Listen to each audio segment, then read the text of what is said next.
Alright everybody, welcome back to Pokemon Myth! And today we're not doing anything.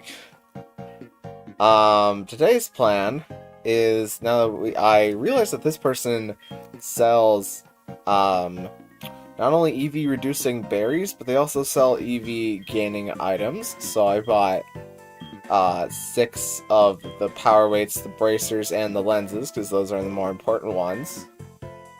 And I currently have most of them on my Pokemon right now.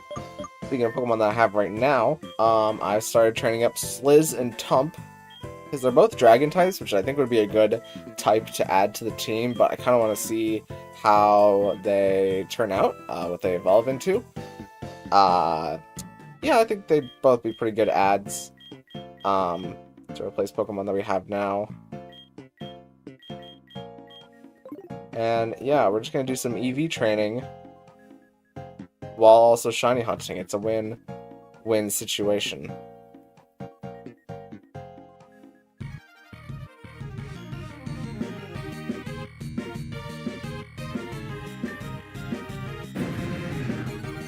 I'm not too worried about the EVs that we'll gain from killing Pokemon, because EV berries are pretty cheap. So if I ever need to reduce any by the end, I'll be able to do that. Liz wants to learn Dragon Breath? That sounds like pretty good. Like, better than Tail Whip. Let's go. And what's Tump gonna learn? Tump wants to learn Dragon Breath. That makes sense. That tracks. You can also forget Tail Whip.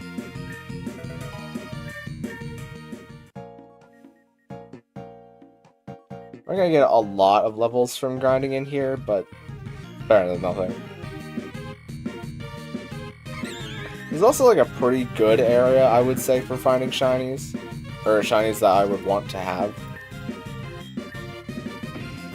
Just as something to put on the team if need be. And go over the encounters that are going to be here.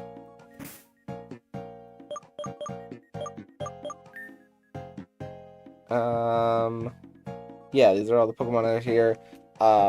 Ditto, Grovyle, Staravia, all good Pokemon in their own right. Baneri for Mega Lopunny. Whimsicott can have Prankster whenever we get Whimsicott. Petilil and Deerling might be the two worst ones to get here. Also Skidoo. They're all just kind of grass types that do not the best at being a grass type, rather. But they wouldn't be the worst to get either. I can see myself slotting all of those on the team at some point if I have to.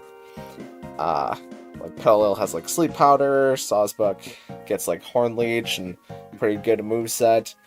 Same with Skidoo, has like a pretty good moveset whenever it evolves in a Go-Goat. Yeah, Foongus would be a really good pickup for Amoonguss. I always like using Amoonguss.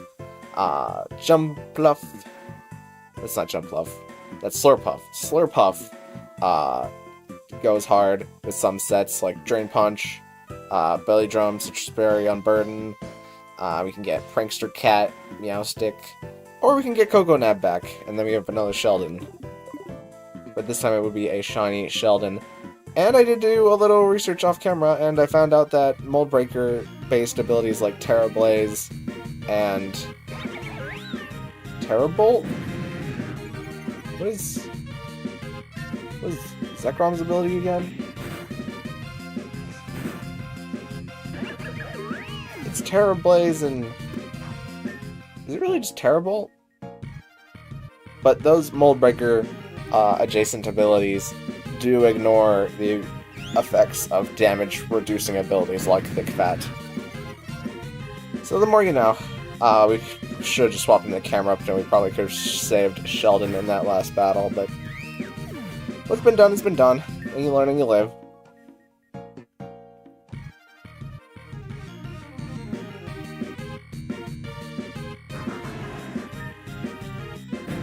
I can't remember what Shiny Grovyle looked like for a second there, and I saw all the blue and I was like, no shot.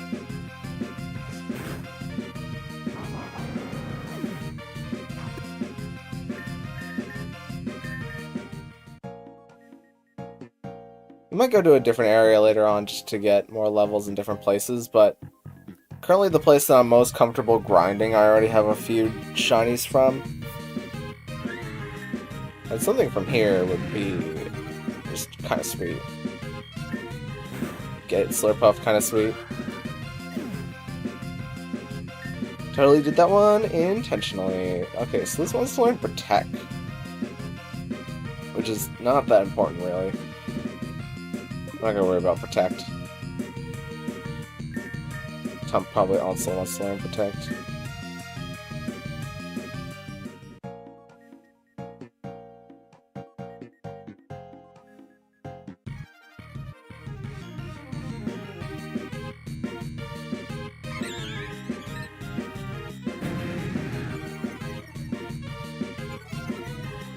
Double Intimidate. Throwing out Intimidates. So my Intimidate is much more impactful than your Intimidate.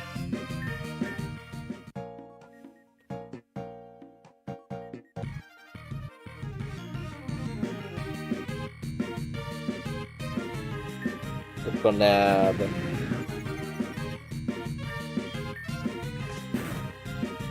I feel like the Fakemons in this game are like usually pretty good. They're not that prevalent though, or I feel like it's kind of the same thing that I had about Pokemon Infinity, where I feel like a lot of the Fakemon Pokemon aren't placed on a pedestal as much as I wish they would be. And not as many trainers are based around having them. So I feel like I don't remember them as much. Even though I like them, I like using them. But I even went to the daycare today. I mean, I'm right outside the daycare, obviously. But I went to the daycare to check who I had in there, and it was Pinsir and the Fire Cat. And I completely forgot the Fire Cat was in this game. This game has like 3 different elemental cats. Obviously, we were using the water one. Oh, I can't remember the name of. The one that had Berserk. And I'm having a tough time remembering them. Like, not just what they look like, but the fact that they exist. That's definitely one of the things I liked about Pokemon Void, is all the Fakemon felt very present in the game. Felt like every trainer, even the Mega ones, when they would Mega Evolve, they felt very trainer specific or trainer orientated.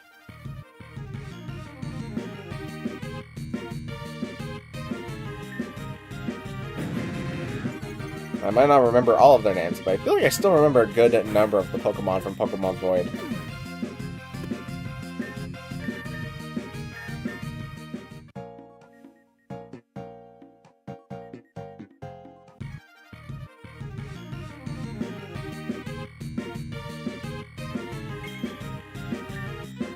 Okay, it's been less than 10 minutes. Well, I mean, what do you want me to say? How was I supposed to know this was going to happen? Quick ball. Please don't have Leech Seed. If you have Leech Seed, this is going to get a little annoying. Alright, well, please have Leech Seed. That way I don't have to teach it on to you at some point. Let's see. I named the last one Sheldon. You can be Weldon. Eldon? Shell. Now let's keep the shell part. Shelton. I like Shelton. A little bit too close though. Is that crossing a line? Shellway.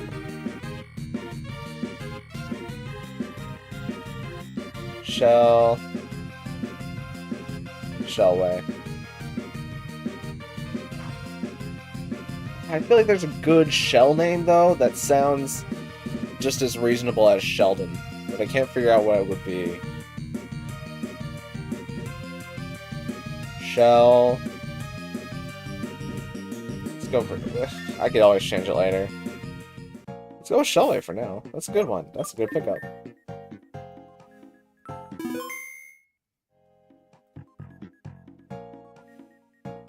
Alright, well, at least I can say for the rest of this live stream that we caught at least one shiny. to not only catch one shiny already, but for it to be the Fakemon out of like the 17 encounters that are here, that's so lucky. I mean, we'll see in a bit. Actually, we can check right now, because we can look at the PC from anywhere.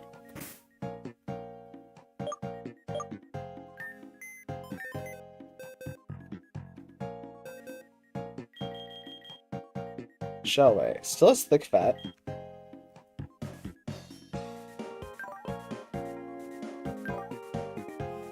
You are an attack down, nature defense up, which is pretty good. And your IVs are kind of terrible, except for your special attack and special defense. That 1 in HP is... The 1 in HP and the 1 in and the 7 in defense. Actually, we don't need speed. And we obviously never needed attack. So that's like... I mean, the special attack and the special defense are still mid. It's not the worst ever, though. I will take this. Especially if we can increase IVs at some point. I don't think we can do that right now, but we will take this.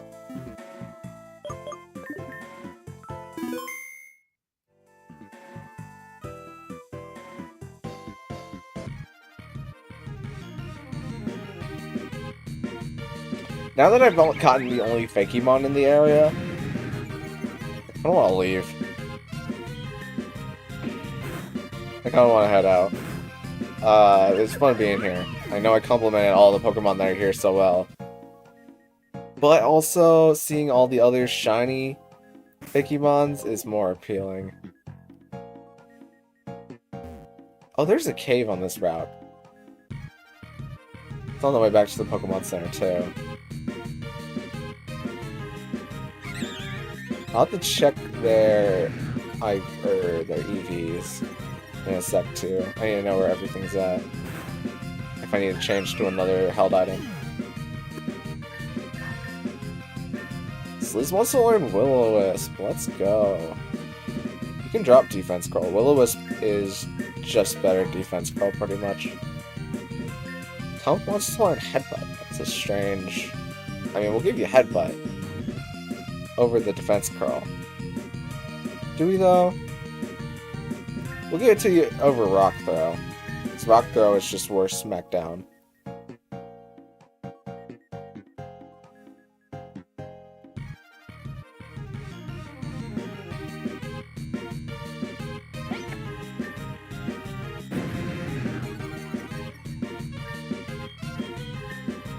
But yeah, it feels super... Oh, wait, hold on. Don't tell me. Okay, no, audio is good. I did not check audio, and I made some shorts that are literally going up in like a minute. And I was kind of worried that all of the audio for this was going to be in shorts mode, which also meant that the game audio would have been like full blast. That would have been the worst.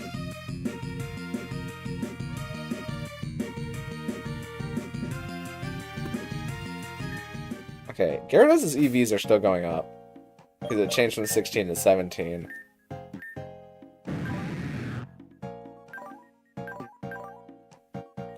We're turning you in HP and you're only at 87. I don't know if this is for... Also ignore that thing in the top left there. Ignore that question mark box, it doesn't do anything.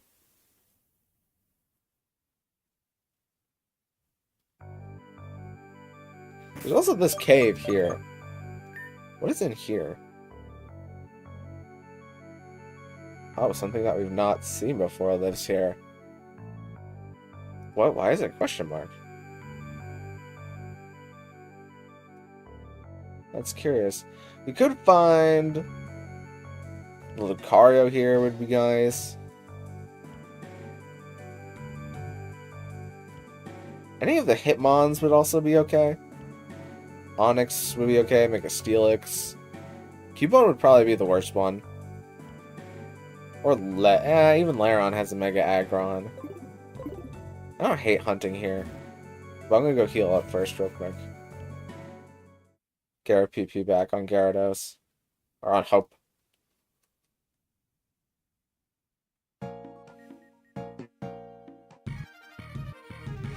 One for the road.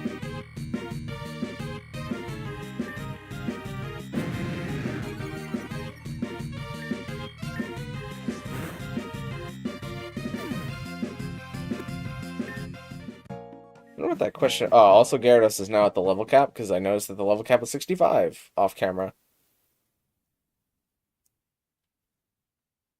Oh, have I been at the level cap the entire time, actually? Is that why I was only getting one experience? I thought it was because I was just at a high level compared to the Pokemon that I was fighting, but it might be because my experience was just super high. Now the shorts have been out for a bit. And this is my first time being live while having shorts go up. Because I previously just phantom dropped them. So you can even get my live reaction to how well my content is doing. Isn't that exciting?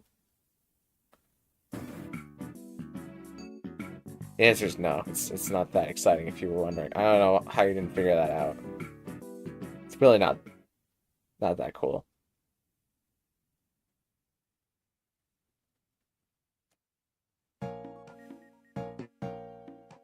Going to the cave. I don't know how long this is gonna be. Might only be an hour. Might only be till I be trying up everything. I mean, we did get a shiny, so that does kind of convince me to be quick here. Don't do this any longer than I need to, but also I don't have any other plans.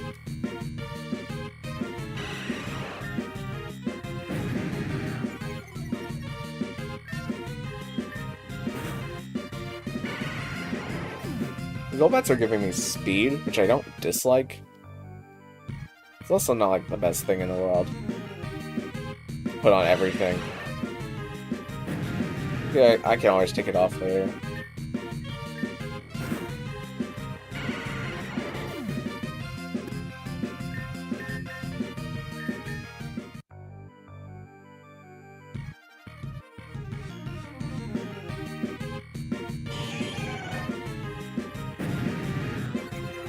I'm gonna not fight the Lairons.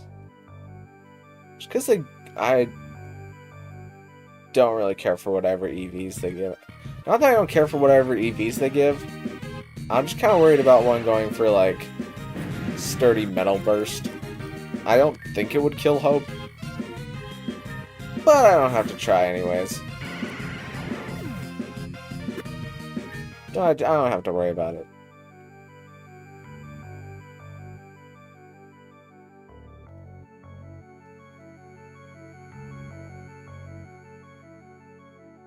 What if I can watch Scott the Woz? Because my computer's pretty far away from the TV. I was watching Scott the Woz before this. What if I can just watch Scott the Woz? Oh, I thought this was a shiny. This is the question mark encounter, isn't it? You're another Pokemon that I don't really know a lot about. I think you're part poison type. But I don't know anything else about you. Other than that, you have like another evolution. Does that show up on encounters now that I've seen that Pokemon? It does not. But that is what that Pokemon is. Maybe it just doesn't have a sprite yet. I don't know.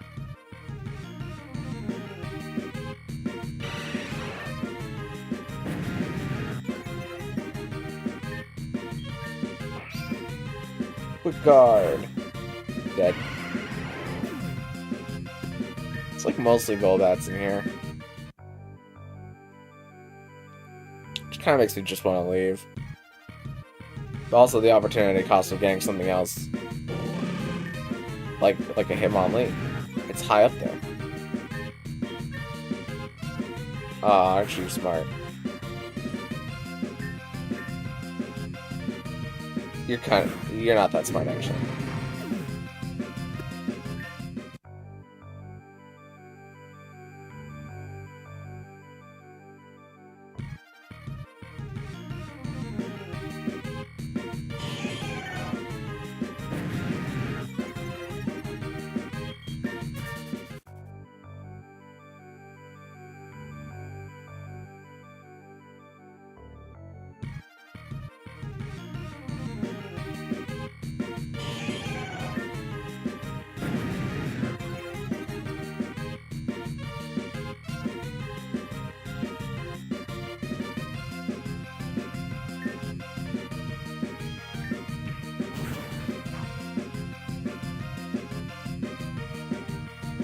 Oh, they all roar. Okay, well then it's... Oh, it can't roar me if I'm a higher level than it, but... Still wastes my PP. Actually, that's the reason. It wastes my PP, not because I'm scared of it metal bursting me. This thing just wastes my PP. I refuse to be a man who has his PP wasted.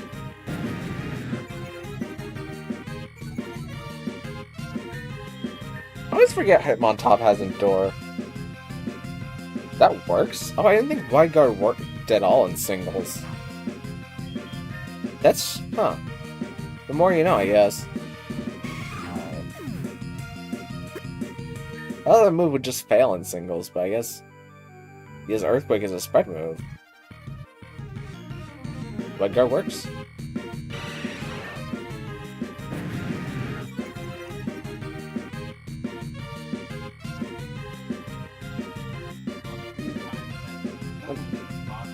We'll look at the audio capture. Yeah, you can definitely hear that. Okay. Okay, I can't get away with watching Scott the Lost while grinding.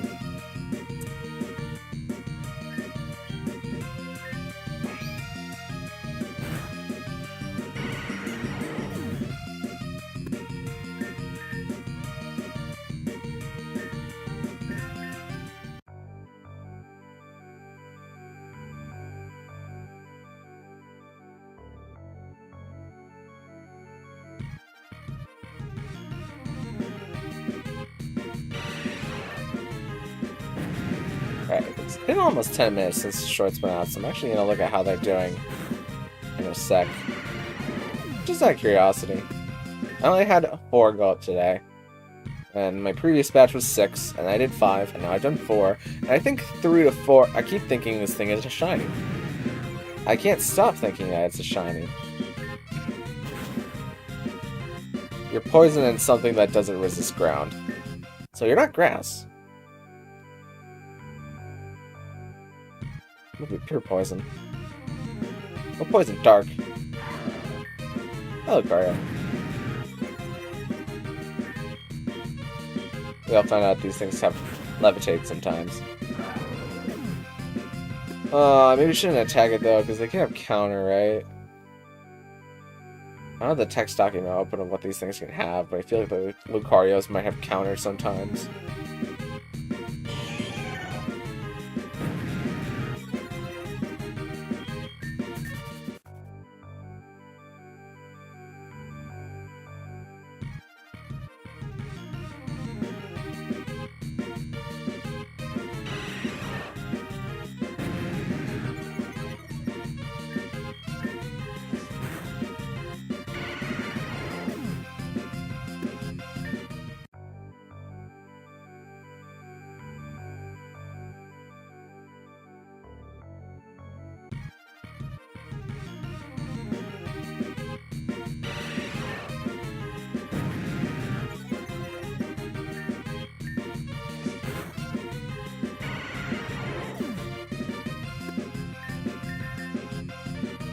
Ooh, Sliz wants to learn Dragon Dance. I am down for that. Not sure if Sliz is a physical attacker or a special attacker yet. But either way, I think we get rid of Ember just because we'll get better fire-type attacks. Actually, we have Flamethrower in our bag, I think. Pump also wants to learn Dragon Dance. He'll learn Dragon... See, I feel like you're going to be a defensive Pokemon. But we're not going to need Defense Carl. Ah, and Sliz is evolving.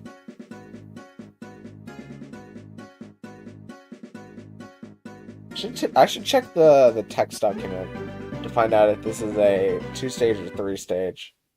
But Sliz evolved into Laver. And Tump is evolving.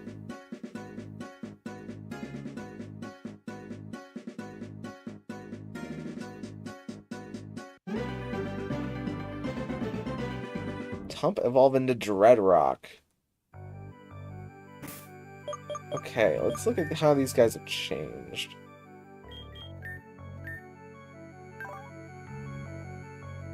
Of course, still Fire Dragon. mad at the... Oh, right, because it's a fossil. Be mad at the Eclipse Library. So you're a special attacker. Because you don't have any EVs. Actually, that might only be because... Nah, you're probably still a special attacker. Your stats might be close. But even the 10% boost from your nature still means that you're probably a special attacker by nature.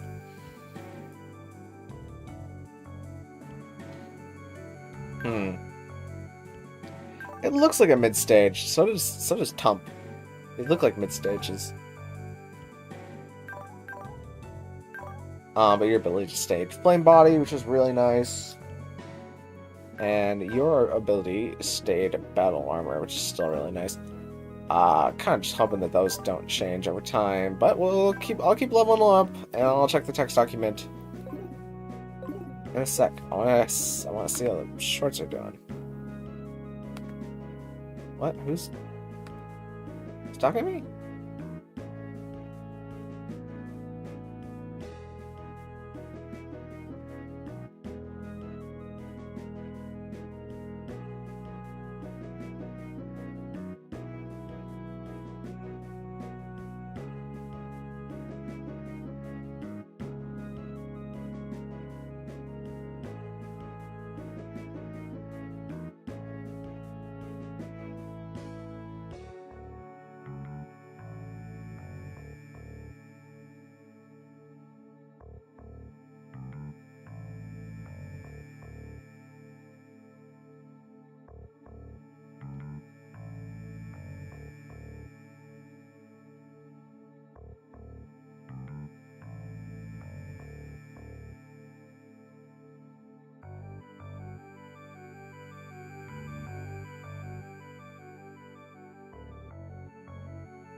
Okay, ignore that.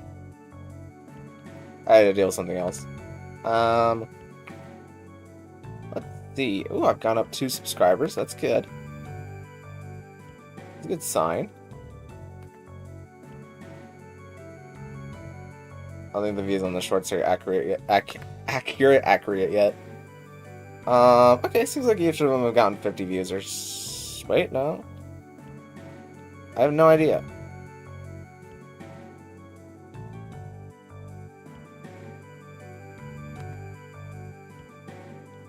I've jumped up views, but I'm not sure. I'm not gonna worry about it yet. I'll probably worry about it at the end of the stream. End of today. Let's keep riding.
Onyx. Man, remember when Onyx was a fully evolved Pokemon? Oh, they also had Straight. I feel like that's such a forgettable thing about Onyx. I was thinking about Onyx's other abilities. Or Steelix's other abilities, rather.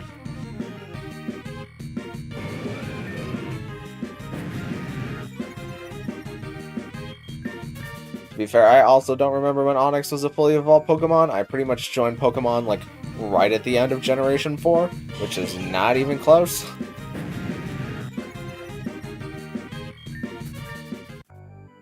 Still kind of neat, though.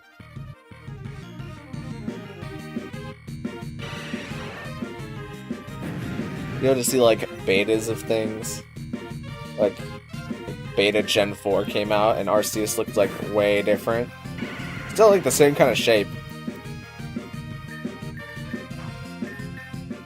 But it was, like we've seen, like, the beta Arceus sprite that was just, like, all the yellow and had, like, 2 eyes. That would have been wild. A wild universe to live in. But, somebody said that if you know, like, Gorochu's been a thing in the community. It was, like, a big thing, like, a year ago. I would say Gorochu was really being talked about. But, they made Gorochu a past paradox for... Why did I do that? They made Gorochu, like, a past paradox for Raichu. I thought that was so smart. I really hope they do that at some point. Make an electric fire-type Raichu that looks past paradox form, that looks just like Gorochu. If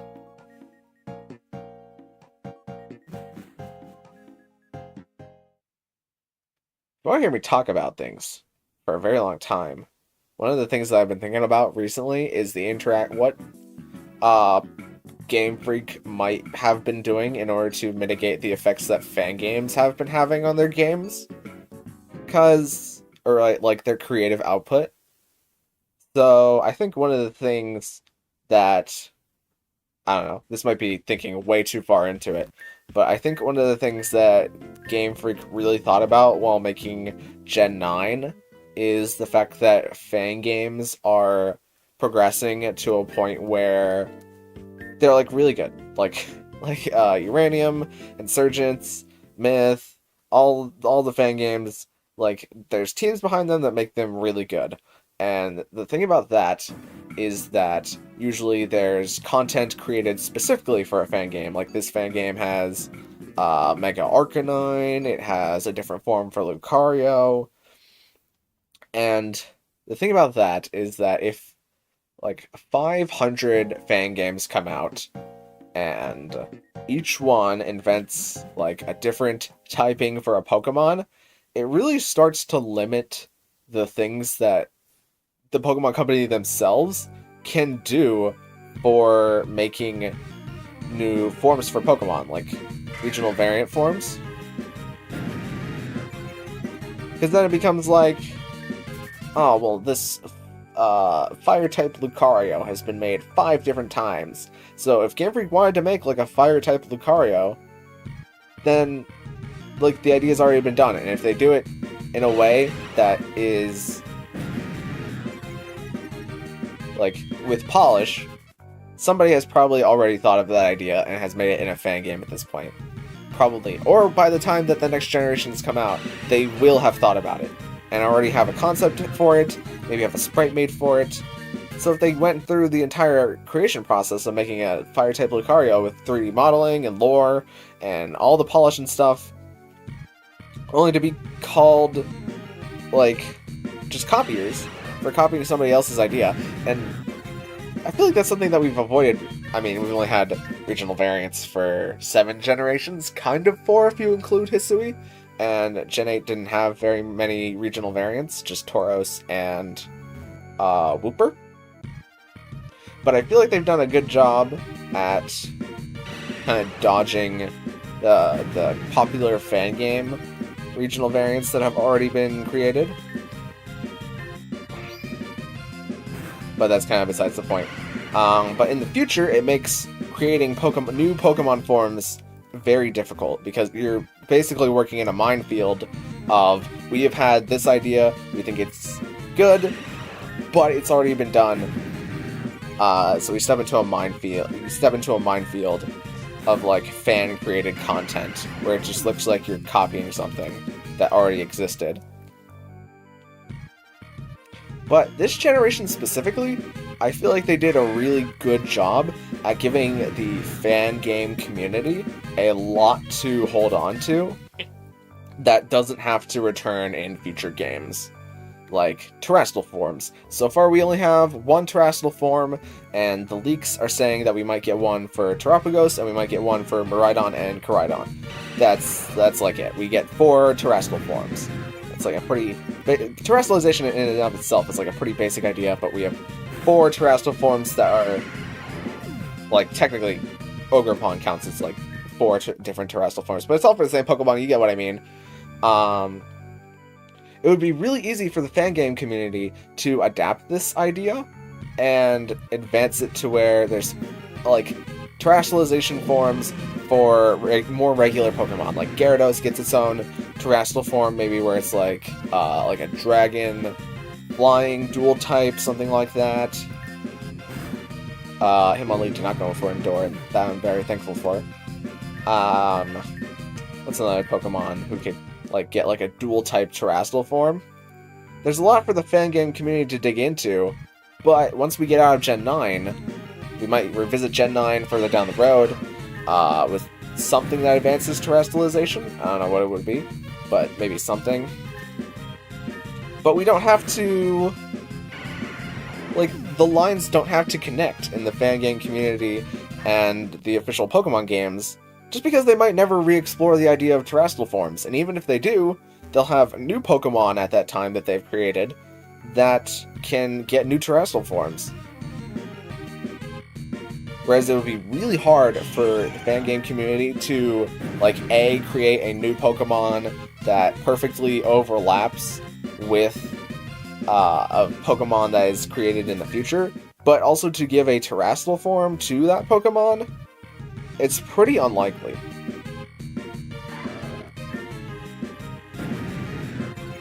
I think that doubles over with the Paradox Pokemon, because they might create... well, there's been so many Fakemon Paradox Pokemon, not only designed, but 3D modeled since Gen 9 came out. But they really don't have to explore Paradox Pokemon that much. Like, if we ever go back to Gen 9 to re-explore the region, then, like, they might pick out, like, a few new designs for Paradox Pokemon, but they don't have to make a big reappearance, in kind of the same way that people want more Megas. We're always going to want more Paradox forms. But there could just always be more different Paradox forms. Reimaginings, different ways to do it. And even if you do a Paradox form a specific way,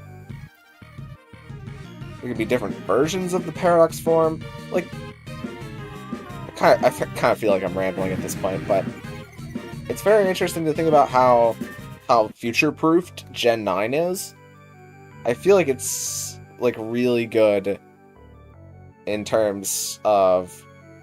I'd say, like, Gen 6 had, like, the worst future-proofing. And I think that's just because they thought that they were going to carry Megas the entire way through the series. And maybe introduce some new ones every once in a while. Like, Gens 1 through 5 didn't have Megas, and then, like, Gens 6 through 10 would have had Megas, and maybe some slight other mechanics thrown in there, like Z-moves. But I think at the time that they were making Megas, they weren't really thinking about just having a new mechanic every generation. And so, whenever you make a Mega, it's like Charizard, like Mega Venusaur, Mega Blastoise, like those are always going to be set in stone Mega evolutions. We're never going to introduce another Mega Venusaur or another Mega Blastoise, because that's just... We've already done that. We've been there, done that. But the problem is that trying to future-proof that idea is that if you make a Mega evolution for a Pokemon that ends up kind of not being that great, like Mega, like competitively viably speaking, but also in terms of design, and that people end up forgetting, it means that you can't really bring that along, because you don't want people to see it that much. Like, you still want to have people's favorite Pokemon in the game. Like, you still want Manectric and Absol to be in the game. But you don't want to always have to bring along their Mega Evolutions. So if you end up designing a bad Mega Evolution, like that was the main sticking point for Flygon not getting a Mega Evolution, was that they just couldn't pin down a good enough design for Mega Flygon that would feel future-proof. Like, there always could be a slightly different way to do Mega Flygon that they never felt satisfied enough with pinning it down. Which I get. I think it makes sense. That reasoning makes sense. Gen 6 future-proofing was not that good. But then we move on to Gen 7, and Gen 7 changes future-proofing kind of slightly. Like Megas return, like they were kind of planning to do. Megas come back, which I think was always the intent. But Z-moves are stuck in Alola due to the lore of how Z-moves are, and just kind of testing out the mechanics, seeing how it works, which is it didn't work that great. Z-nukes could have been worked on a little bit more, especially in terms of status moves, but that's another discussion for another day. But they've kind of future-proofed Z-moves a little bit so that they're just stuck in... Why did I do that? They've future-proofed Z-moves so that they're stuck in Alola, so that they don't have to bring... Oh, you can even have Protect. I feel like I shouldn't even have to dignify you with one last crunch. But they're stuck in Alola, so you don't have to bring them back in Gen 8 or 9 or 10. You can just... and once you make a Z-move for a Pokemon, there's even Pokemon that have multiple Z-moves, like Pikachu. So just because a Pokemon gets a custom Z-move means that in the future, you could expand upon it with another Z-move, and maybe change the Z-move mechanics a little bit. But, like, Gen 7 is way more future-proof than Gen 6. Then we move into Gen 8, which I would say is even more future-proof than Gen 7. Because we've already been shown that Gigantamaxing works on Pokemon that are not fully evolved. And that was another thing about Mega Evolution, is that whenever you gave a Pokemon like Pinsir or Heracross a Mega Evolution, Pinsir and Heracross can't get another evolution later down the line, because that wouldn't make sense for Pinsir and Heracross and Absol and Manectric. It wouldn't make sense for them to have evolutions if they have Mega Evolutions, because they have Mega Evolutions. Like, that they're supposed to be fully evolved Pokemon.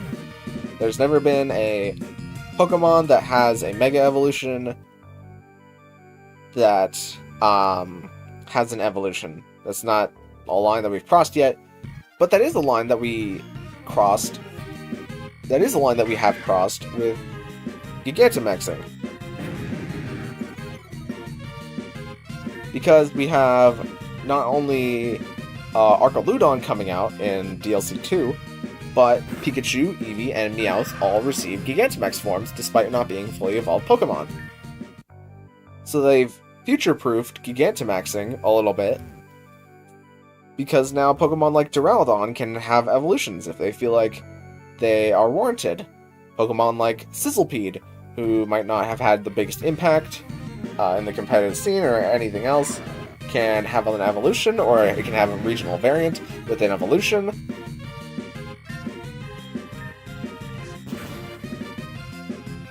I don't know why I did that. But it can have a regional variant with an evolution. And that makes sense in the lore context of the world. And it's future-proofed, and Gen 8 Dynamaxing as a mechanic is technically stuck to the Galar region, but it's kind of also just stuck to wherever Eternatus goes, or wherever a Eternatus goes. There might be multiple Eternatus, but we don't know for sure if there's only one Eternatus, because Calyrex has blue Dynamax energy, whereas Eternatus gives everything red Dynamax energy, so I feel like it's kind of possible that there's a blue Eternatus somewhere in a Crown Tundra, but that's another theory for another day.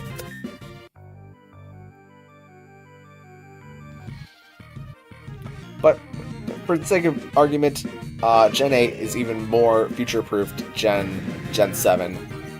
And then we move into Gen 9, which is probably the most future-proof generation. It's the generation that we saw the... Oh, I guess they really didn't talk about regional variants coming out in Gen 7, which...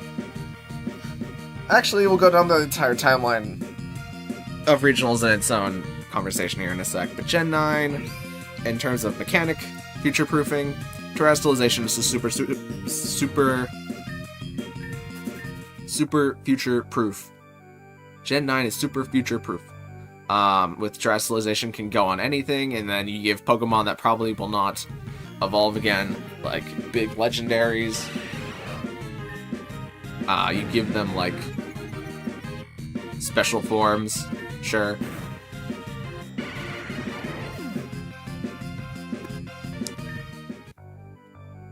And they are locked into those special forms, except probably not for Koraidon, Miraidon, and maybe not Terrapagos? Who knows? It'll depend when the DLC 2 comes out. But...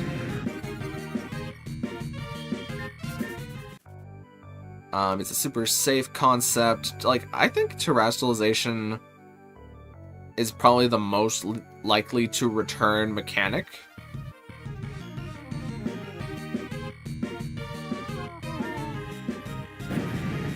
In a future Pokemon game.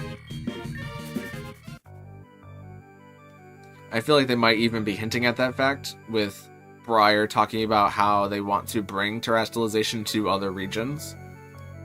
I don't think that would be crazy. It could work well with other mechanics, like Z-moves.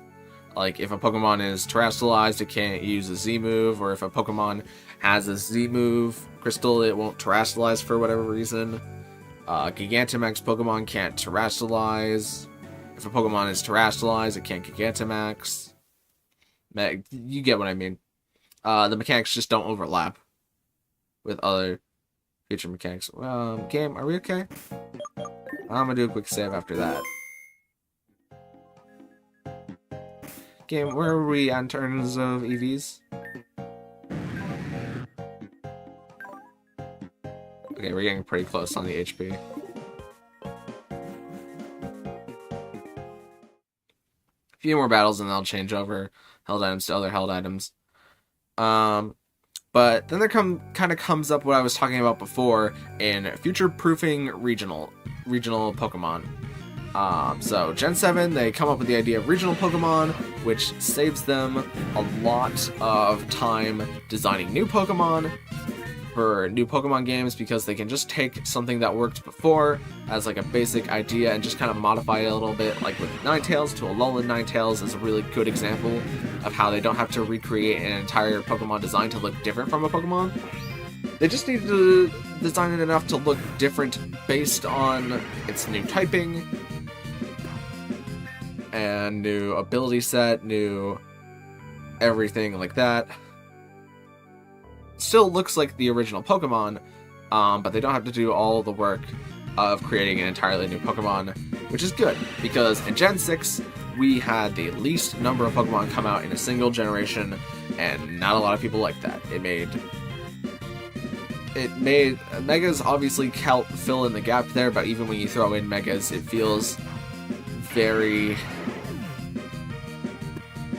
how do I want to put this? It feels like the hardest game to team build in is Gen 6, because you have to use Pokemon that you've already used before. And as a person who likes building an entirely new team every generation to get to use the new Pokemon, it's not that fun to raise up Pokemon that you've already gone through. Thankfully, I got into Pokemon Gen 5, so at the time I really didn't mind. I still didn't know all of the Pokemon. So, and I didn't develop the strategy that I had now of just using new Pokemon. I had like a Lapras and Charizard, and Chestnut was my starter, and I had a few... I'm not sure if my Gen 6 team had any Gen 6 Pokemon on it, actually, except for my starter. I'm just kind of... Oh, I did have Talonflame.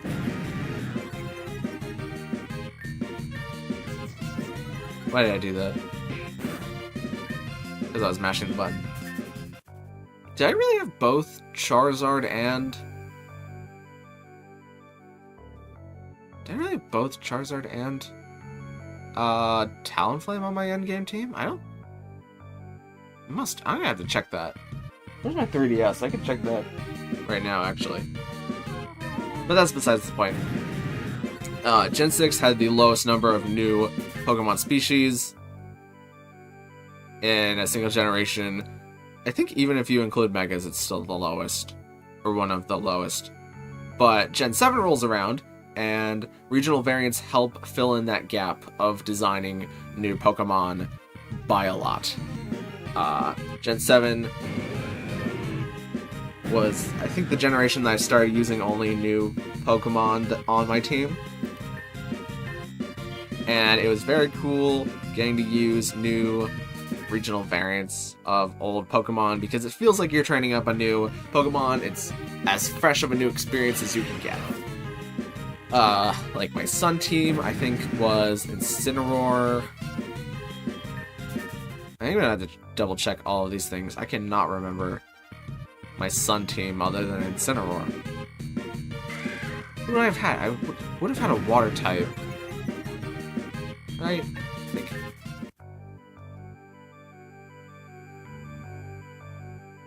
I can't remember.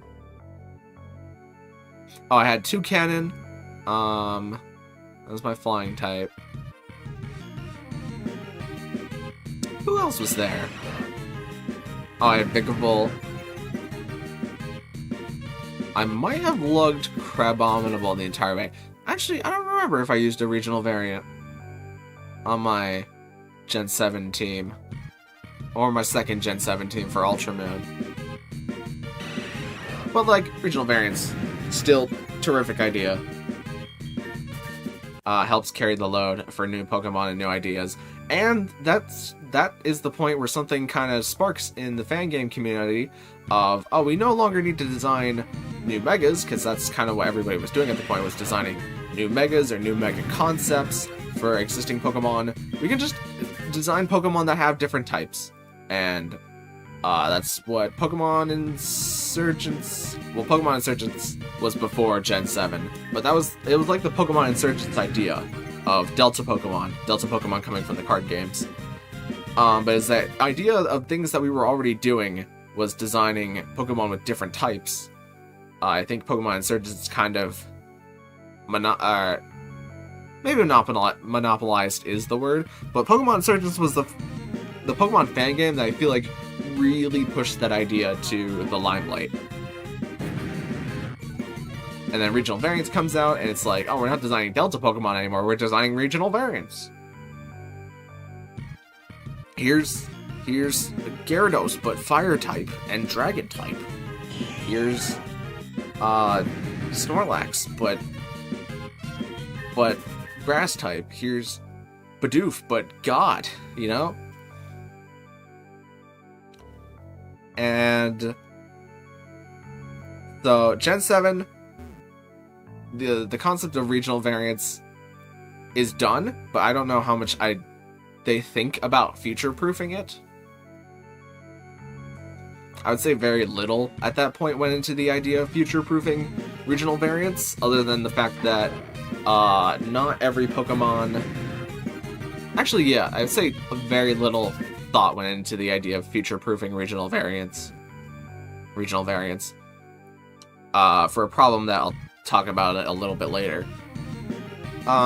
Gen 7 comes out, and then we go into Gen 8, and everyone's expecting more regional variants. It's such a good idea. It just has to. It's a win-win for everybody. Game Freak gets to spend less time. Oh, hello. Win-win for everybody. I guess I should have expected this, huh? This kinda was inevitable.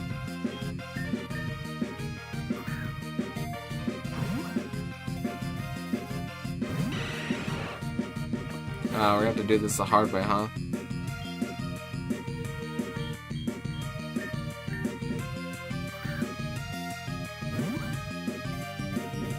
I'll continue my thoughts whenever I maybe catch this Golbat. Slids, you have Will-O-Wisp. I don't want to waste all my Dusk Balls. Because I also don't know where to buy more Dusk Balls.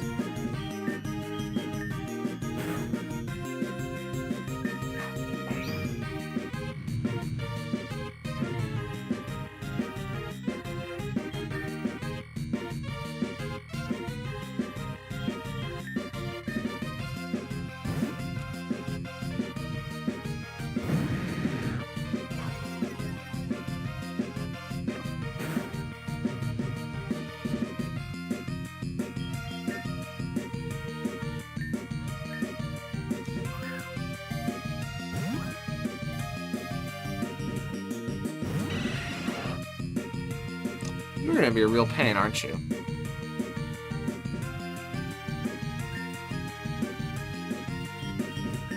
Why don't you just take this Great Ball, huh? We can call it a day.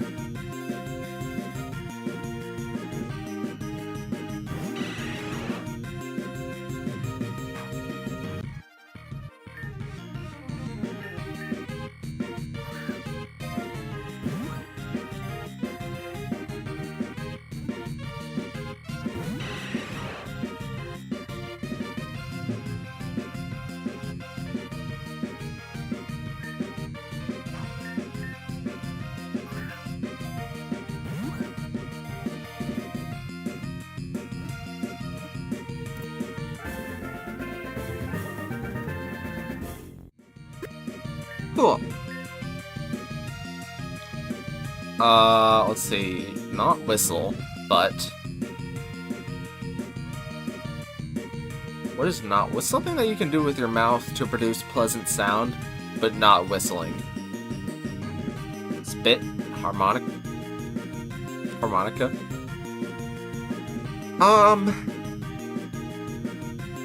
Something you can do with your mouth.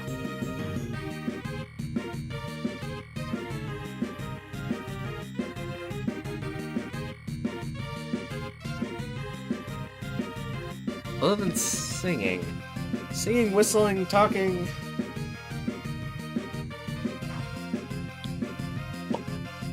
Pop?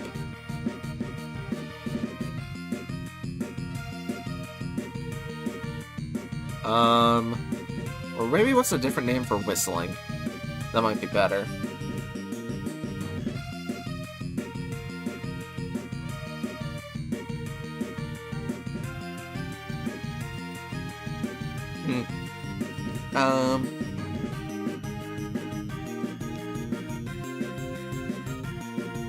Can't think. I cannot think. I'm gonna look up whistle synonyms. And we'll be right back. Bum bum bum bum bum bum. We'll be right back. Whistle synonyms.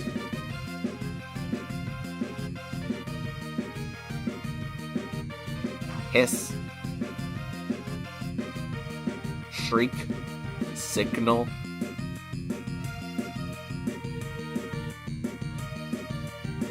Flute.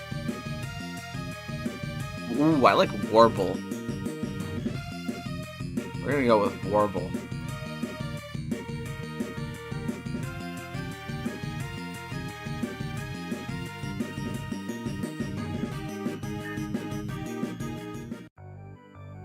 Alright, good pickup. Maybe. Let me check. Let me save.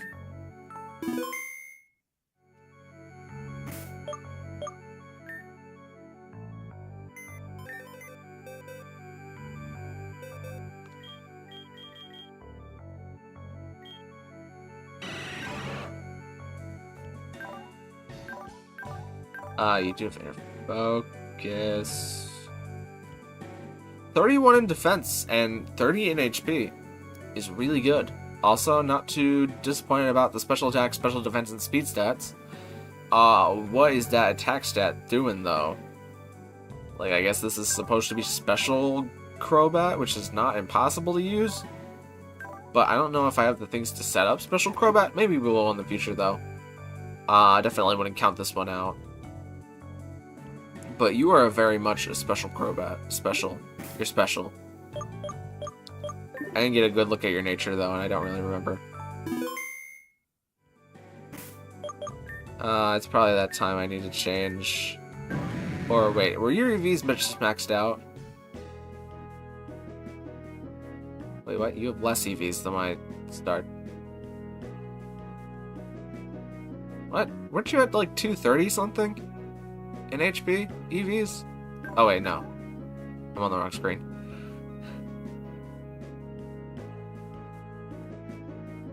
There's no way you're done. What? How many EVs have you been gaining per thing I've defeated? Hold on, let me defeat a thing. Is it only 4? It might be only 4. It is 4 in the older Pokemon games. But normally when you have the item equipped, it should be 8. Nowadays, at least. Imagine if there was a shiny this one. That would have been so good.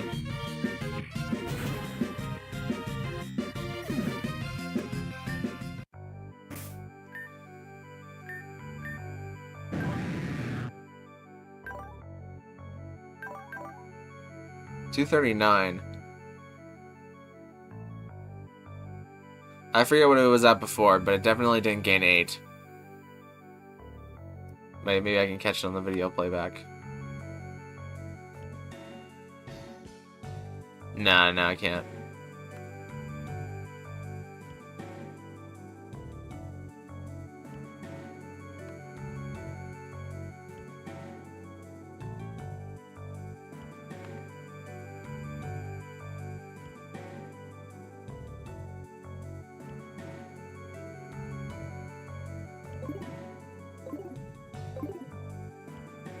I think it's only 4, but I'm just gonna keep going until it maxes out, because we're definitely not at max CVs on Gyarados. But back to what I was saying. Back to what I was ranting about. Oh! Never mind. Not back to what I was ranting about. Opposite of back to what I was ranting about. You would go really good in a quick ball, bud. So can you do me solid and just go in this quick ball? Thank you.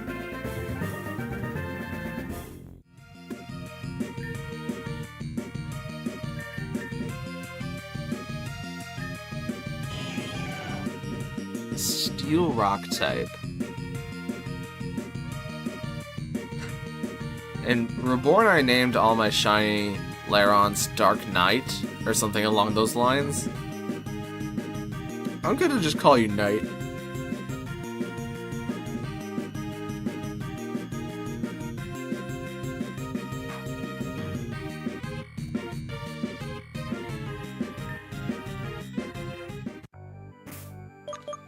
Alright, I'm gonna look at that later. Not right now. So we go into Gen 8, and we're talking about regionals. Regionals do return, as expected, but not only do regionals return, they add a twist. That is now, not only can Pokemon have regionals, but their regionals can have new evolutions, which is big. Because we have Obstagoon and Mr. Rhyme, and I can't think of any other ones off the top of my head, but those were the two big Pokemon that were like, okay, not only can Pokemon have regional variants, but you can now start designing evolutions for the regional variants. And that was something that was not really touched on before, I don't think. It was pretty much just designing Pokemon with new evolutions in mind, kind of like Uranium just gave a new evolution to Primeape. I don't think there were any regional variant forms in Uranium, except for...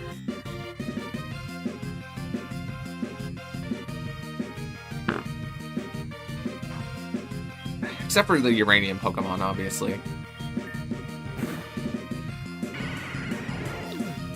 But it was pretty much split between just designing a new Pokemon evolution or designing a regional variant. And now, the fan game community, the creative community, had the ability to design regional variants for Pokemon and start designing new evolutions for them, which definitely helped the problem that regional variants weren't very feature-proofed, because now what Game Freak could do when designing a new regional variant was to give it a new evolution. And it would be very hard to match the Pokemon with a new type with its new evolution. Like with Wooper and Clodsire, like that's an idea that we never explored. Probably was never explored prior to Gen 9. Was Wooper not evolving into Quagsire? It's a fresh new idea, doesn't feel like it's stepping on any accidental landmines. Everybody's cool. For Gen 8, at least. But that does put in the minds of the creators that people really like new evolutions to old Pokemon, because Gen 8 was the first time, other than Sylveon, that we had seen a Pokemon that was already in the game get a new evolution since Gen 4, which was big. But Sylveon was kind of like its own case. There's always just a new evolution, except for the fact that there's probably not ever going to be a new evolution, but there was a new type introduced.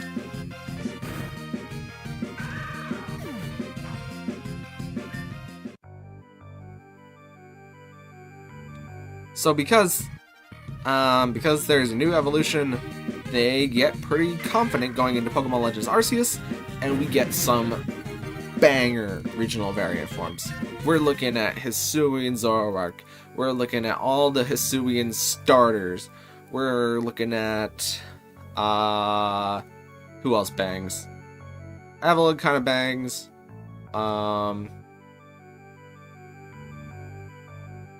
Overquill is another one of those Pokemon that kind of bangs. A new evolution for a regional variant. Goodra bangs. Just bangers all around, new regional variants. But they also introduced some Pokemon that are flat out just evolutions, like Ursaring, and Cleaver, and Weirdeer. And they feel pretty good. No complaints all around. They're giving evolutions to old Pokemon again. That's what everybody likes. Revisiting old Pokemon that didn't feel fleshed out in the first place. Of course, they always wanted to make new Pokemon, like in Generation 5. They just wanted an entirely new Pokedex. But there's, like, at the time of Gen 5 coming out, there were mixed opinions on that. Now I feel like most people don't really care too much about Pokemon designs if a bunch come out, because it was pretty like a mixed bag of quality whenever you got a lot of them, and that's what caused them to kind of overcorrect in 6. But they start giving new evolutions to old Pokemon, and then that idea itself returns in Generation 9, because we get Dunsparce, we get Annihilate.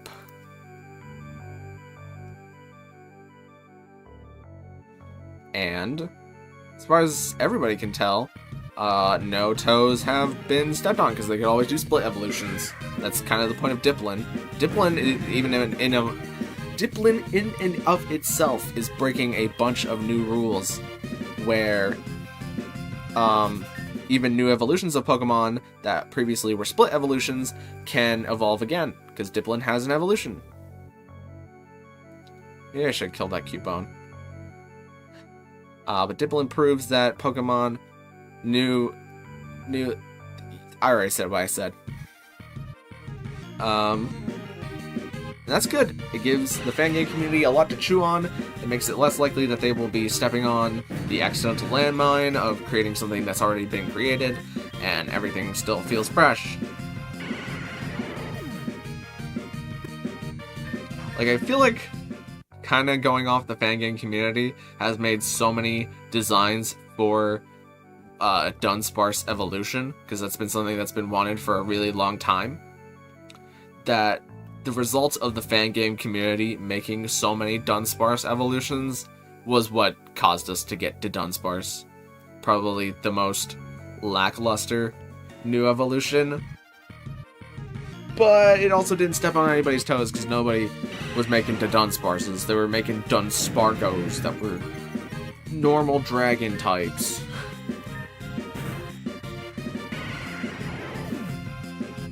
But in this generation, they not only returned with some regional variants with Tauros and Wooper, just to keep us updated on the fact that those are coming out, they also come out with regional fakes, which are Pokemon that are designed to look like other Pokemon, but have completely different backgrounds. Sorry, I thought I heard something. They have completely different backgrounds in, like, Sinistcha to Poltergeist, and Toadscruel, and Wiglet. They all look like Pokemon that were previously created, but they're like entirely different. It blows regional variants out of the water, because not only does a Pokemon have to serve a similar purpose, like Ninetales is a fox, Alolan Ninetales is a fox, every regional variant of Ninetales will always be a fox that looks like Ninetales. Diglett is a mole, and Wiglet is an eel, but they just evolved to look similar. So that's an entirely new perspective on what regional variants can be. And it's an entirely new kind of edge for the fan game community to sink their teeth into. Is trying to make Pokemon that make sense as different things. But not only did we get regional fakes this generation, or whatever, Convergent Evolutions, I don't think they have an official title. Convergent Evolution is just the thing that people in the Pokemon community use when referring to Wiglet, Sinistcha, and Toadscruel. But they also gave us paradoxes. And as we talked about before, paradoxes are very future-proof. They're also past and future. They're very future-proof. So, Generation 9 has felt like the most future-proofed generation.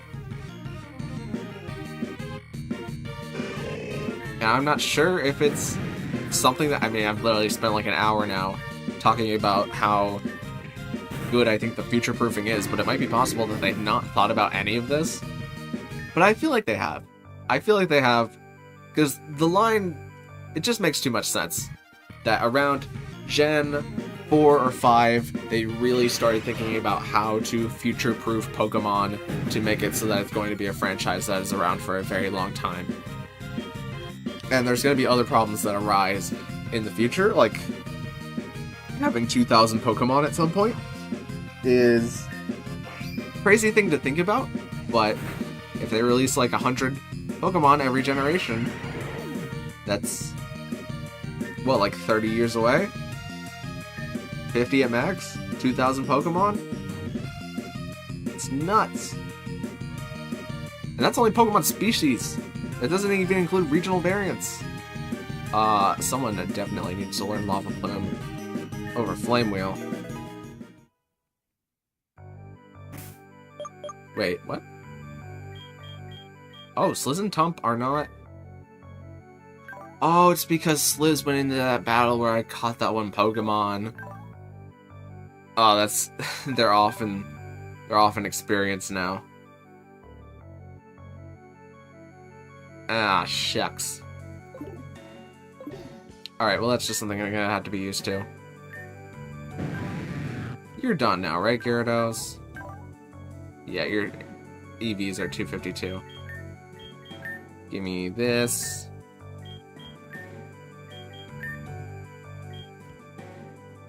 I should check everybody else, actually. I don't know what HP Gyarados started at.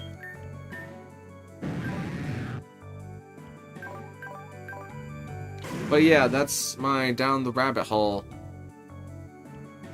What? Why do you have so much less HP? Oh, I guess just started higher. No, Tump? What? Oh, I guess you must be maxed out. And Arcanine must be maxed out. Oh, I guess the math checks out. 142 speed plus the 30 defense makes like 170, and then the HP 170 plus 90.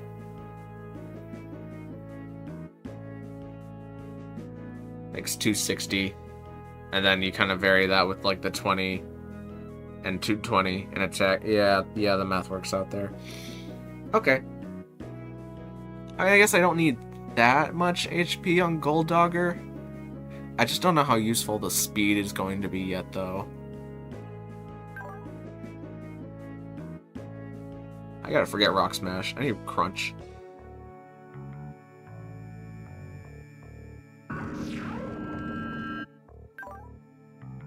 Guzan does max special attack.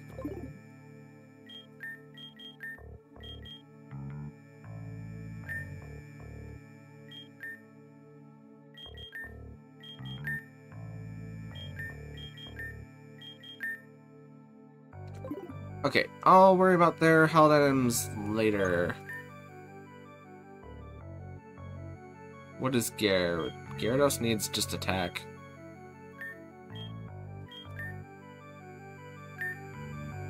Gold Dogger and Moonshine, I think, are done.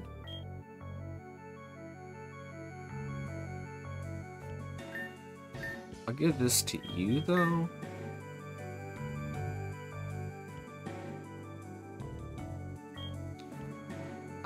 And let me make sure... I didn't look at Tump's stats that much. You're a special attacker. Run through. And Tump is also a special attacker. Who gained a lot of speed. I think we killed too many Golbats. As a matter of fact, I think I had much less speed on Arcanine before. Again, I ended up giving these guys too much speed.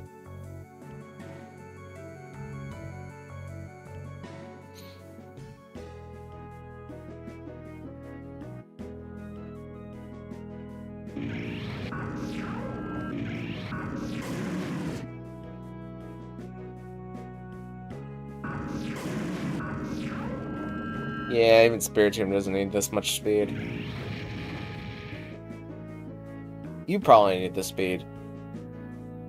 I'm pretty okay with where Moonshine's EV spread is at. You guys shouldn't have this much speed, though, I don't think. Nor should Spiritomb. Nor should Gyarados. Gyarados is Dragon Dance. I'm okay with you. I might take it off later.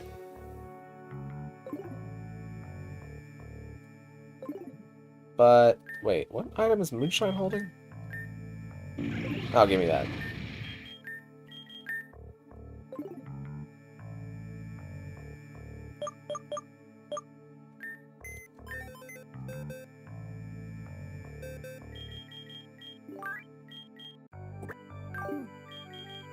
You can go here. I'm not going to worry about training up Whistle or Keanu's EVs. I might worry about Whistle later. But I'm not too concerned about it. What are you looking at? I have to buy an Aggronite now. Oh, right, Sand type. Wait, you're still Rock Steel, right? Okay.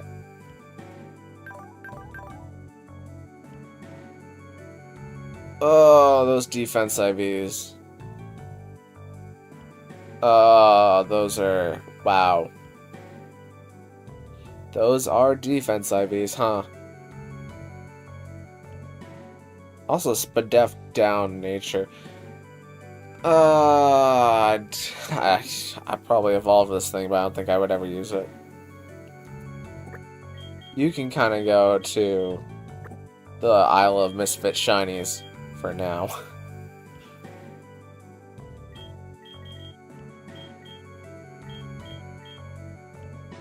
Oh, right, I need another Pokemon. Who do I want to EV Ivy right now? Maybe Mew.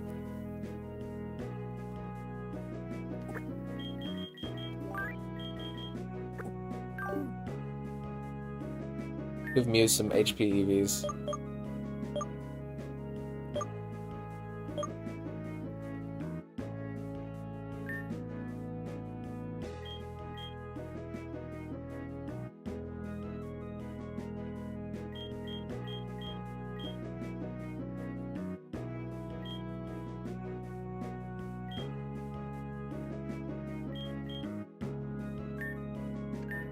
We'll give this to Mew. And then give the attack bracer to Gold Dogger. I'm gonna get rid of some of its speed. And then we'll give Power Lens to Sliz. And I guess I'm just gonna trust. I feel like Tump is gonna be a physical attacker though. Let me look this up. Let me open up the text document, make sure.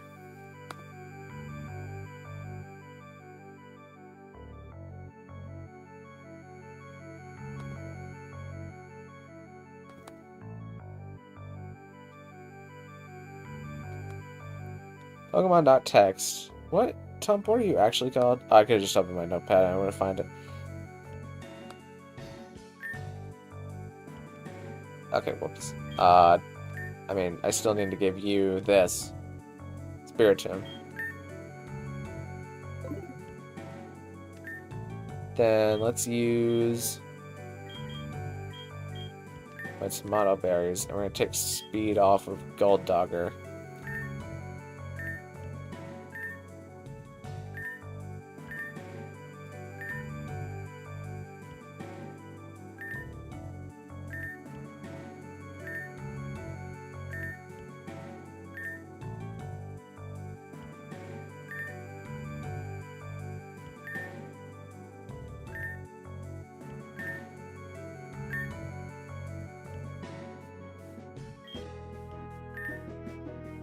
And you only need this 8 times. 3, 4, 5, 6, 7, 8.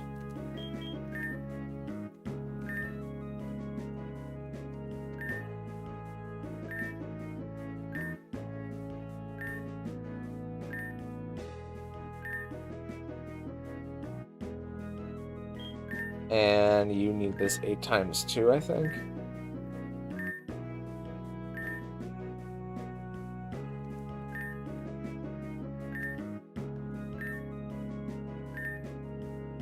I can't remember how many times that was. We're just gonna go with that for now, and I'll change it if I need to change it.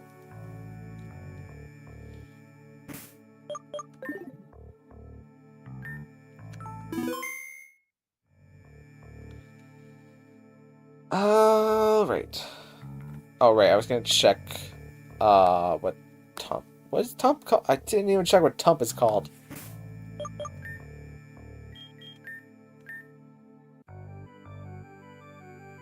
Dreadrock and Lavaire. Alright, I'm gonna check both of these just to see how they turn out.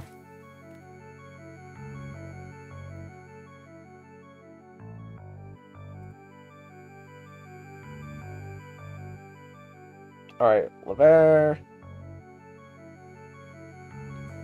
does evolve at level 43. Oh, I have no idea how to read these base stats.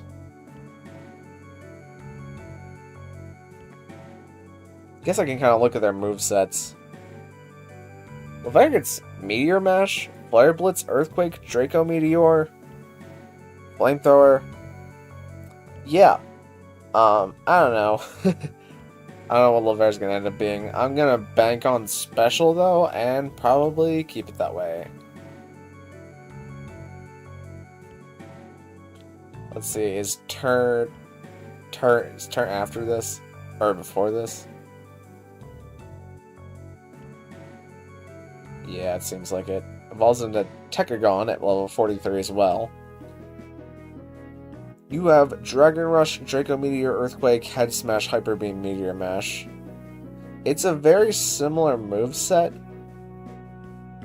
Also, its stat spread is the same. Okay, we're gonna keep it special attack, because I think this will be a special attacker.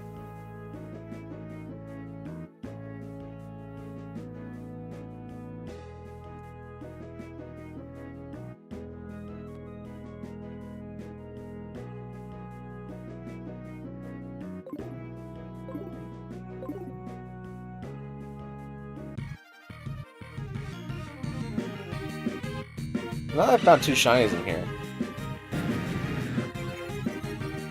probably be best for me to move on to somewhere else. I also need to go heal up anyways.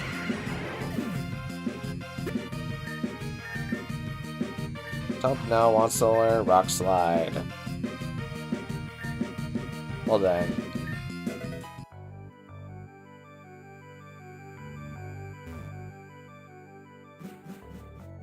Did I finish my entire thought?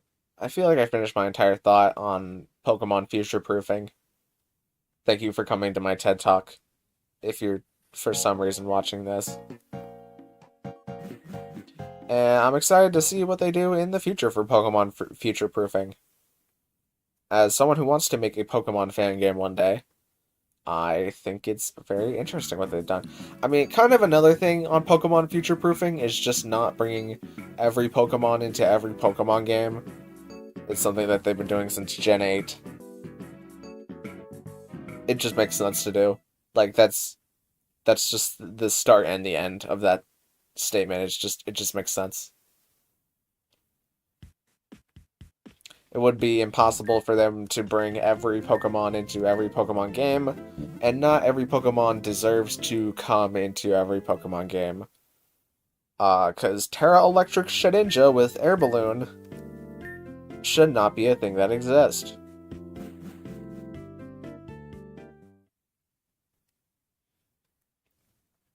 Of course, they've tried their best to keep Smeargle away, but Smeargle has to come back around. No matter how much I dislike Smeargle in the meta, he has to come back every once in a while. We'll revisit it.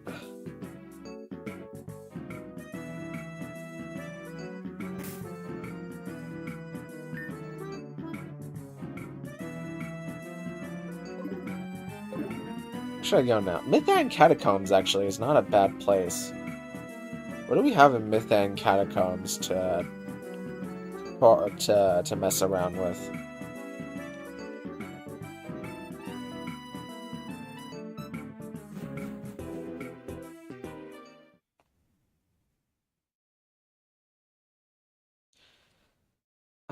Anything else in terms of future proofing?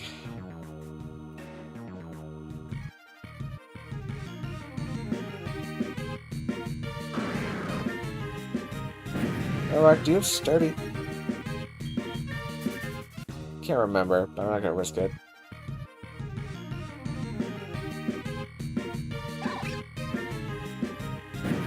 These things have shadow tag though. Not that I don't want to kill them.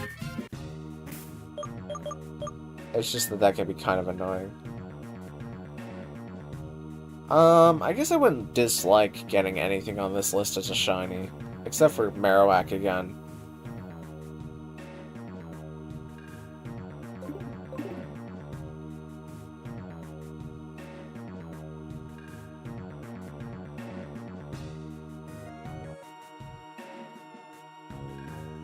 Don't need another Catamoon.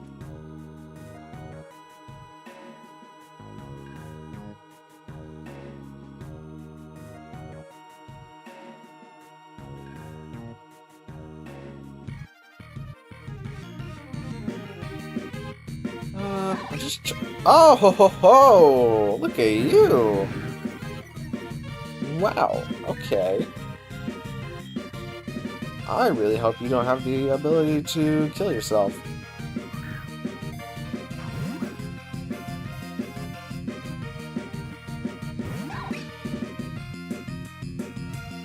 That is why I did not want to attack that thing.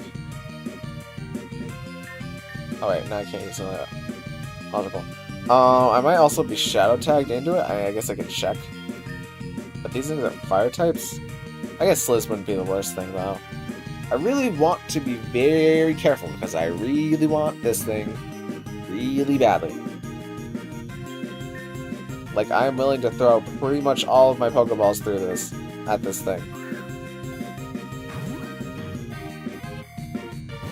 Oh wait, if it is a fire type thing, I can't burn it.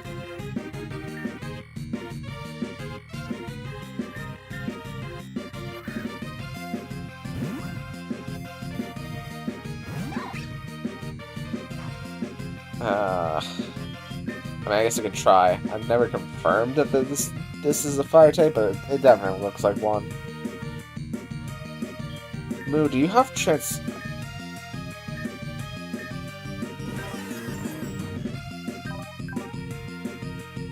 Okay, even if I had transform, I wouldn't have probably used it. You do have life too, though. Huh. I guess that was a thing in Gen 8.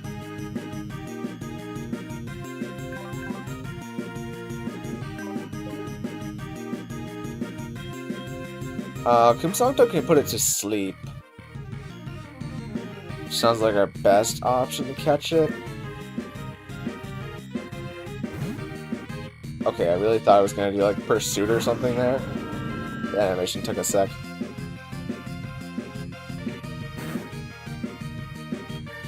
That's fine. Go to sleep.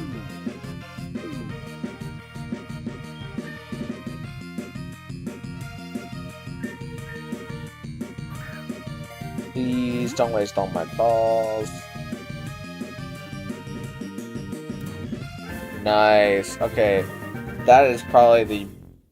I mean, it'll depend on EVs and IV, or it'll depend on IVs, but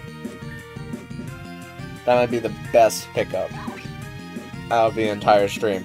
Ground Ghost. Oh, I thought you were... I mean, I guess that's what I said before. I keep forgetting all these guys.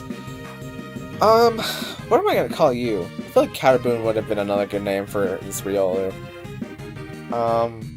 What's like a... Maybe like Venge. As in like a vengeful spirit. I like Venge. Vengeance.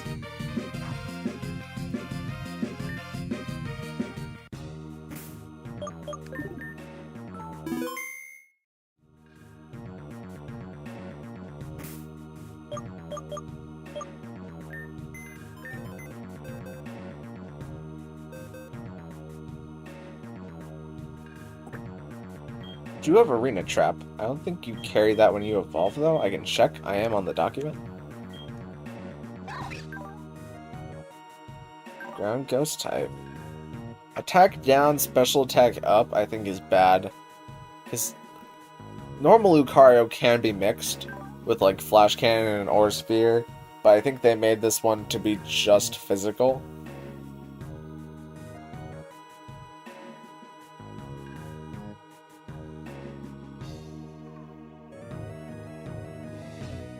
So I don't know. I'll have to look over its learn set, but for now its nature is not good, and I mean its attack is higher even with a down nature. IVs are pretty middle of the road. Pretty middle of the road. Not super excited, but not super down either.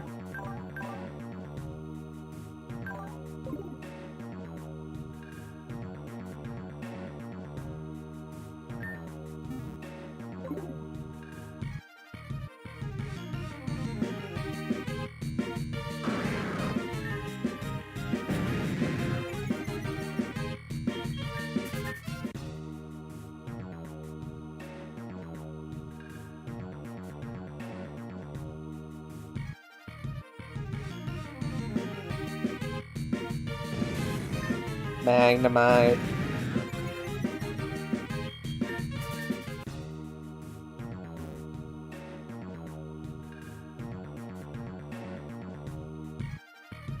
The one thing that does worry me about future paradoxes, and it's just only the one, is Iron Bundle, meaning that Delibird is never going to receive an evolution. But I feel like that could be just done away with. Like, past paradoxes, not, like, Screamtail being based on Jigglypuff and Sandy Shocks being based on Magneton, like, that's easily understandable. The future paradoxes, though, like, are all based on fully evolved Pokemon, and Iron Bundle is, like, the only one that kind of stands out as not being based on a fully evolved Pokemon. Like, I guess they could make a Hariyama evolution, but I don't think they really need to. Hariyama feels like it's in a pretty good spot.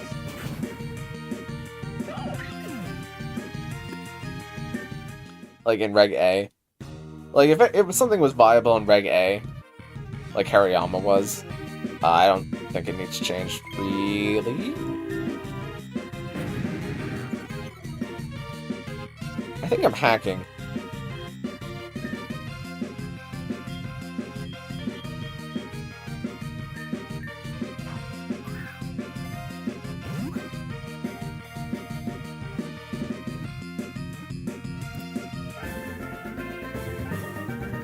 Alright. Well, that just happened. I don't remember what I named the other Waylon. I'm just gonna name it Taylor. Or Taylor Swift. But it's a dude.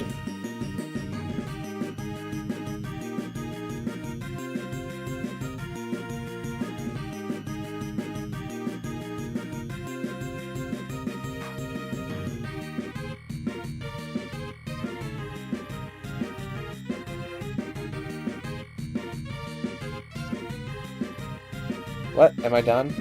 Can I put a T here? Can't tell if I can't put a T there if it's just too long. It might be too long, but...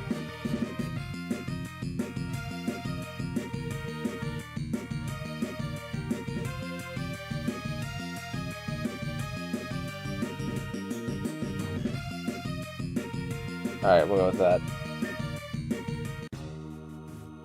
Oh wait. Did I name something F? I'm gonna save real quick. We're gonna have to...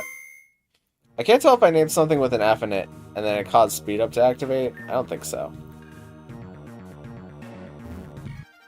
Wait, no, we're still on speed up. No, stop being in speed up. Okay, now we're at normal speed.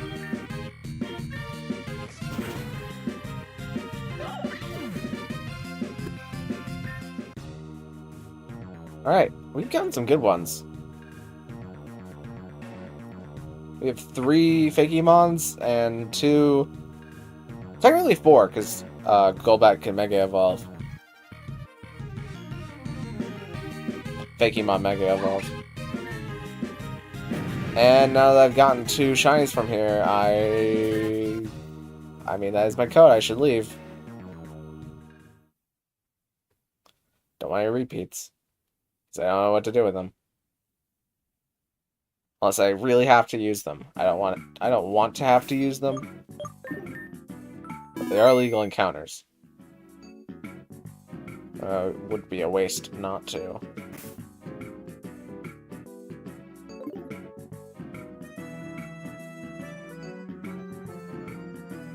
I have Whistle on the team right now, so I can't fly anywhere.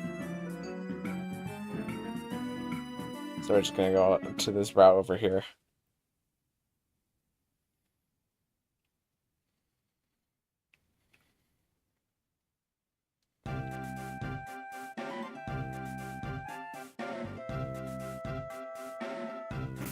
What can we get here?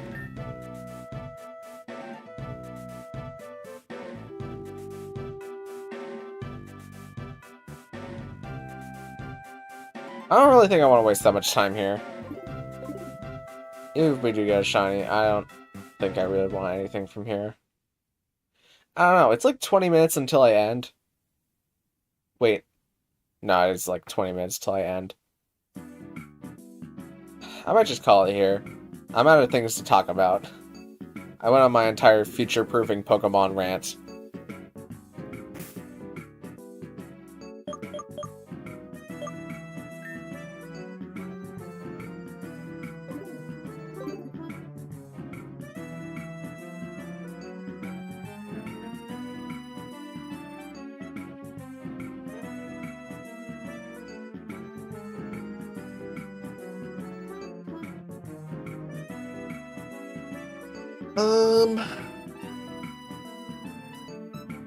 Trying to think if I want to end here. I was watching Scott the Boss, and he has been staring at me directly this entire time.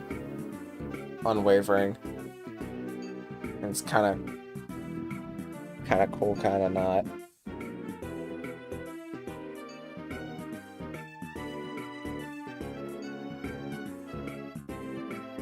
We did get 5 shinies today, which is 5 more than I expected to get.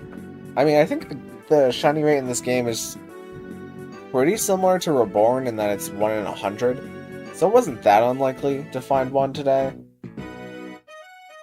I just feel like the shiny rate... We found 4 though, and like within 50 encounters of each other, the last 4. I don't know. Someone count up all the encounters that I had today. Someone count up all the encounters I had today. That's another reason for me to end, is that my voice is running out. I need to save my voice for tomorrow. Because tomorrow, we're doing Zelda, Tears of the Kingdom, straight to Ganon. Well, it's going to be kind of straight. I also have to figure out the pathing for that, because I need weapons. I'm going to need weapons. Good weapons.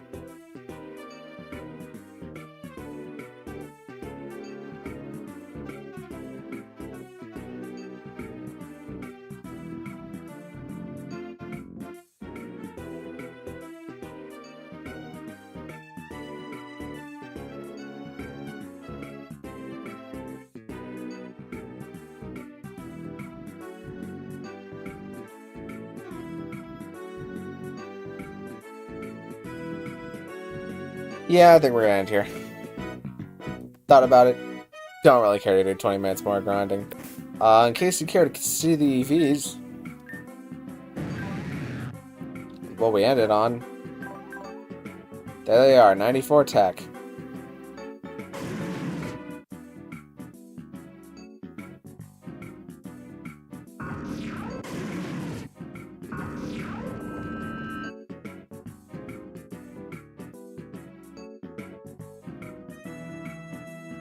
Yep, that's all of them. Alright, so I'm going to evolve Sliz and Tump into their final forms off camera, and then probably getting more team training upping. And we'll see what we've got, and we'll see how we're going to move forward in the Nuzlocke in the next episode. So, thank you guys so much for watching. If you liked it, maybe consider leaving a like on the video, and even consider subscribing, because both of those things help me out an absolute ton. And we'll see you guys in the next video.